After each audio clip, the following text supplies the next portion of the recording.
O prenovi subvencioniranja študentske prehrane komentar dneva Danijel Bandelj, predsednik ŠOS.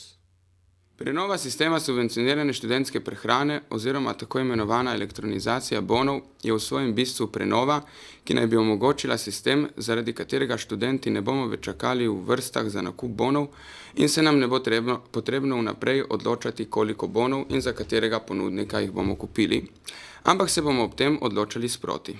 Sistem bo predvidoma tudi cenejši od dosedanjega, manj bo zlorab, predvsem pa bo, kot rečeno, uporabnikom prijaznejši. Osnovni namen je torej dober, ampak nekateri vidijo tudi v dobrem in čistem namenu kup zarodniških povezav in političnih ozadij.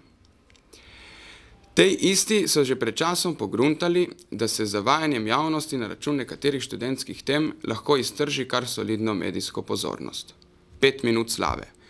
5 minut slave, ki se tokrat podaljšuje še na račun skrivnostnega študentskega ministra, katerega lovke naj bi segle tako daleč, da je študentom vsilil prenovo sistema, ki si je sploh ne želijo. Pa čeprav je subvencionirana študentska prehrana izključno v pristojnosti Ministrstva za delo, družino in socialne zadeve in ima visokošolski minister z njo opraviti ravno toliko kot zeleni rjavec ali pa vinjeta minister Vlačič. Lepo vas prosim.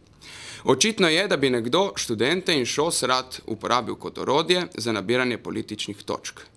In težen po prepoznavnosti, pa čeprav na škodo prenove sistema in na škodo študentov, ki še vedno čakamo v dolgih vrstah, pazimo na to, da neporabljene bone zamenjamo v roku 30 dni po poteku in na škodo tistih, ki kdaj pa kdaj ostanemo tudi lačni ali pa ob bureku, ker smo bone pozabili kupiti ali pa je bila vrsta enostavno predolga.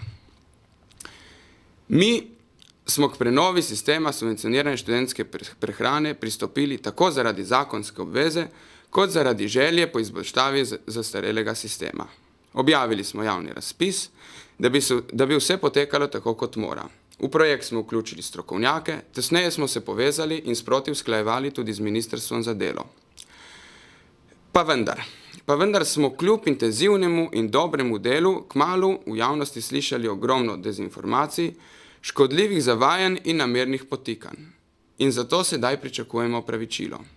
Opravičilo tistih, ki nas namerno ovirajo in ki si sprememb v sistemu subvencionirane študentske prehrane očitno sploh ne želijo.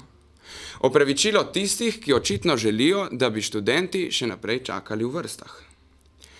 Mi si želimo, da bi prenova subvencionirane študentske prehrane kljub temu uspela. Želimo si le, da bi bil sistem čim bolj učinkovit in prijazen do študentov. Želimo si, da bi študenti izstopili iz vrste, da bi bili zadovoljni in siti.